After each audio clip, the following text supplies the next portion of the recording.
ఆరోగ్యాన్ని కాపాడుకునేందుకు ప్రజలు నానాపాట్లు పడుతున్నారు. కొందరు క్రమం తప్పకుండా వ్యాయామం చేస్తుంటే మరికొందరు తమ ఆహారపు అలవాట్లను మార్చుకుంటున్నారు. పోషకాలపై దృష్టి సారిస్తున్నారు. ఈ క్రమంలో పలు రకాల పోషకాలు కలిగిన సహజ సిద్ధమైన రసాలు, పదార్థాలు అందుబాటులోకి వచ్చాయి.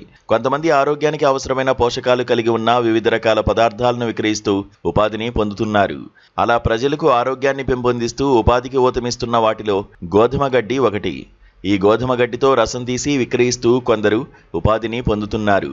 ఆదిలాబాద్ జిల్లా కేంద్రంలో వెలసిన గోధుమ గడ్డి రసం విక్రయ కేంద్రంలో గడ్డి జ్యూస్కి భలే డిమాండ్ ఏర్పడింది. ఇక్కడ జ్యూస్లమ్మే వ్యక్తి గోధుమ గడ్డి రసం వల్ల కలిగే ప్రయోజనాలు, మెరుగైన ఆరోగ్యానికి అది చేసే మేలు, అందులోని పోషకాల గురించి తెలుసుకున్నాడు. ఈయనకు స్వగ్రామం వద్ద పొలం ఉంది. ఉపాధికి చింతేమీ లేదు. అయినప్పటికీ ప్రజలకు ఎంతో కొంత మేలు చేయాలన్న ఉద్దేశంతో గత 2 సంవత్సరాల క్రితం ఆదిలాబాద్ జిల్లా కేంద్రంలోని కలెక్టర్ చౌరస్తా సమీపంలో ఓ టేలాను అద్దెకి తీసుకుని గోధుమగడ్డి రసం విక్రయ కేంద్రాన్ని నెలకొల్పాడు. గోధుమగడ్డి రసంతో పలు ఇతర పండ్లు, కూరగాయల రసాలను కూడా తీసి విక్రయిస్తుంటాడు. ఈ కేంద్రం ద్వారా పలువురికి ఆరోగ్యాన్ని పెంచుతూ తాను ఆదాయాన్ని పొందుతున్నాడు. ప్రతిరోజు ఉదయం 5 గంటల నుండి 11 గంటల వరకు ఈ కేంద్రం తెరిచుంటుంది. నిత్యం ఎంతో మంది ఈ కేంద్రానికి వచ్చి గోధుమగడ్డి రసాన్ని తీసుకుంటున్నారు.